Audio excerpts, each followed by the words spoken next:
Stefanoni, de la revista Nueva Sociedad, tiene la idea de que estas derechas han llegado modificando en parte su discurso, no mostrando la hilacha, procurándose diferentes a otras épocas cuando han sembrado, y todavía ocurre en Europa, tanta desolación, tanto mundo sin futuro. Entonces se han presentado de una manera más simpática, podría decirse. De esto habla Pablo Stefanoni. Hasta ahora los gobiernos progresistas estaban invictos en el sentido de que no perdían elecciones en general, y ahora vemos, bueno, el caso argentino con un cambio presidencial, el caso venezolano con una derrota del chavismo, que además es una derrota muy contundente, o sea, la forma en que la oposición va a tomar el poder en el Parlamento es muy masivamente, lo va a hacer. El caso de Brasil, las dificultades de Brasil. Entonces sí creo que es un momento difícil, porque además al ser derrotas electorales, eso plantea un desafío, que es hasta qué punto se perdió cierta legitimidad entre la población, que en estos años se había venido apoyando muy masivamente a estos gobiernos, y creo que eso debería dar lugar a una serie de análisis que tienen que ver con explicar por qué eso es así. Los procesos de cambio profundos en general no son completamente reversibles, salvo en casos donde hay reacciones violentas. Por ejemplo, claramente es el caso de Pinochet en Chile, que sí revirtió y transformó a la sociedad respecto a lo que era la sociedad antes del golpe del 73. Me parece que en América Latina hubo transformaciones con claroscuros, con ambigüedades, pero importantes en esta década larga, y el hecho de que surjan gobiernos de oposición, aunque sean de derecha o centro-derecha, me parece que ya surgen en escenarios donde muchas de esas transformaciones están consolidadas, por lo menos en lo que refiere, por ejemplo, a inclusión social, cultural, lo que hoy se llaman nuevas derechas, en el sentido de diferenciarlas de viejos partidos conservadores tradicionales. Su particularidad justamente es que para ganar tienen que adaptar un discurso y sostener que van a mantener muchas cosas, ¿no? Y de hecho el discurso de Macri, el discurso de Capriles, el discurso de la oposición en Bolivia o en Ecuador, es un discurso que es diferente, digamos, a un discurso de restauración, y tratan de desdiabolizarse, quitarse de encima ese estigma de que van a volver a restaurar el neoliberalismo, etcétera. Y me parece que esos esfuerzos de la oposición tienen que ver con que el sentido común que se creó en estos años, en muchos aspectos, digamos, en un sentido más progresista, no se va a diluir por completo. Me parece que una característica central de esto que se llama las nuevas derechas es que justamente permiten aparecer como portadores de una bandera de cambio y no de una bandera de restauración. Estas nuevas derechas, que además tienen un discurso post-político, post-ideológico, más centrado en la idea de que la política, no podríamos tener una política sin conflictos, donde si todos somos razonables nos ponemos de acuerdo en cierta agenda contra la pobreza, contra la desigualdad, etc. Hoy se combina una situación bastante paradójica. Por un lado hay una crisis muy fuerte del capitalismo a nivel global, eso genera muchas protestas por las desigualdades, por las injusticias, y sin embargo, en ese contexto donde el capitalismo tiene en un sentido poca legitimidad, por lo menos este capitalismo globalizado, las fuerzas que enfrentan al capitalismo son muy débiles, y las que ganan, para ganar necesitan convencer a los electorados de que no van a cambiar tanto. Entonces creo que hay una tensión, una paradoja ahí, de que finalmente hay un sentido común que el triunfo del capitalismo contra el socialismo real instauró, y ese sentido común está todavía muy vigente, ¿no? ¿Cómo ha sido posible todo esto? Se preguntan desde los sectores progresistas, con desencanto, con decepción.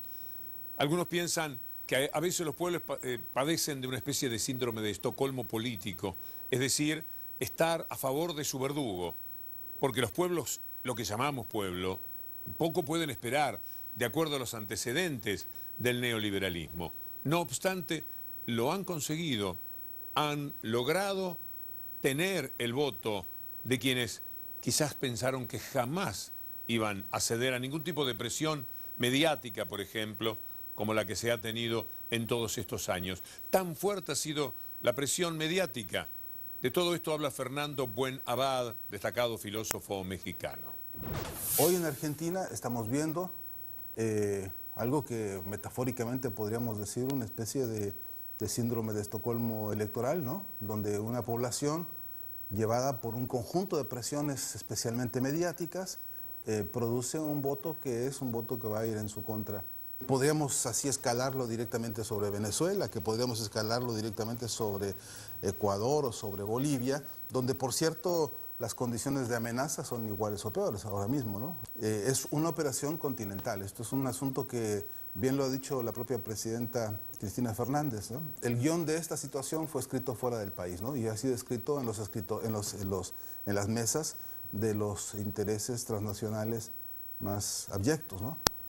Uno de ellos, el interés supremo de los tratados de libre comercio, el interés, digamos, de máxima que constituye crear de todo un continente un solo mercado.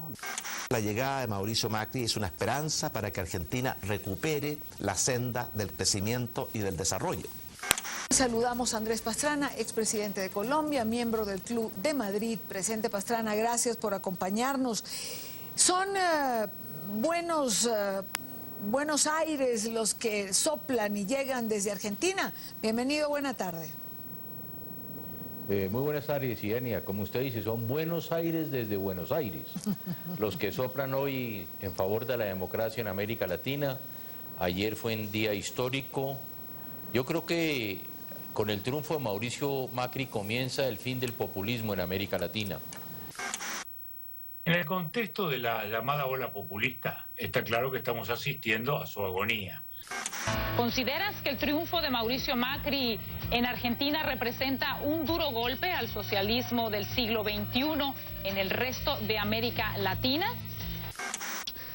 Hay ciertos gobiernos populistas que están firmemente consolidados en el poder. En Bolivia se está hablando de modificar la Constitución para permitir que Evo se postule de manera indefinida. Igualmente, eso también está ocurriendo en Ecuador, donde no hay una alternativa a Rafael Correa. En Chile, el gobierno socialista continúa con sus reformas, tratando de desmantelar el modelo económico exitoso de ese país. No se ve una perspectiva de que la derecha presente una candidatura creíble para las próximas elecciones. Así que si vamos país por país, creo que todavía es muy temprano para poder decir de que estamos ante un inminente cambio ideológico en la región. Sí hay gobiernos de izquierda debilitados, pero bajo ninguna manera se puede hablar de que ya están de salida. ¿Le inquieta el número de vacantes que tiene que llenar en su gobierno? Se habla más de 3.000 personas. ¿Es fácil convencer a la gente de repente en el sector privado que abandone un buen trabajo y se una y cambie su carrera para ser un servidor público, un funcionario público?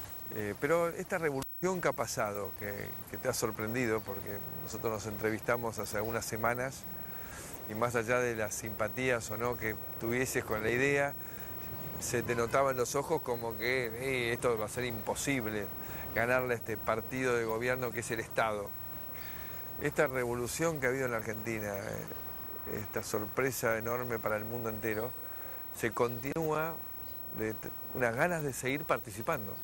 La buena noticia para él es que el contexto en que gana las elecciones y la euforia que ha generado dentro de Argentina va a generar un fenómeno, en un momento, un fenómeno de esperanza, en un momento en que hay un vacío de estrellas económicas en el mundo emergente.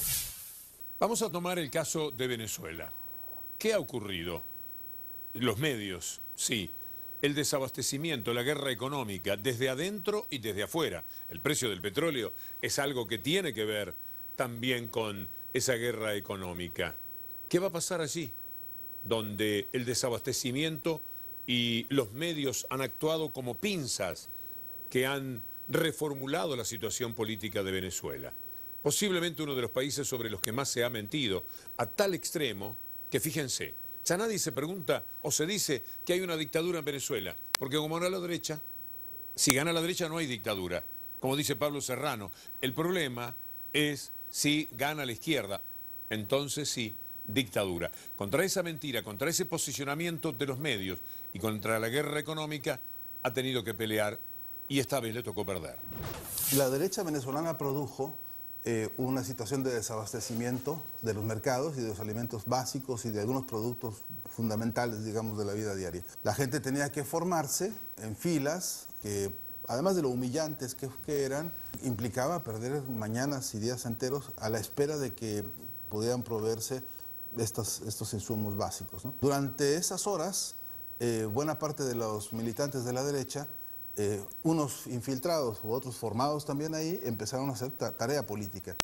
Su centro de militancia eran esas filas, esos lugares donde había irritación, donde la gente estaba desesperada, donde la gente sentía esta confusión y esta amargura de que no podía conseguir algunos de los productos básicos. En Guam, ¿qué es lo más difícil de conseguir? ¿Qué es lo más difícil de conseguir? La comida. Ese conoce el tiempo que pasa de mi pie. ¿Sabe por qué? Porque tengo que preguntar. Es triste la cola, que como la hace uno.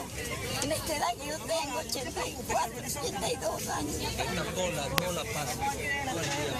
Esta cola la masa que viene maldad, a uno lo matan aquí.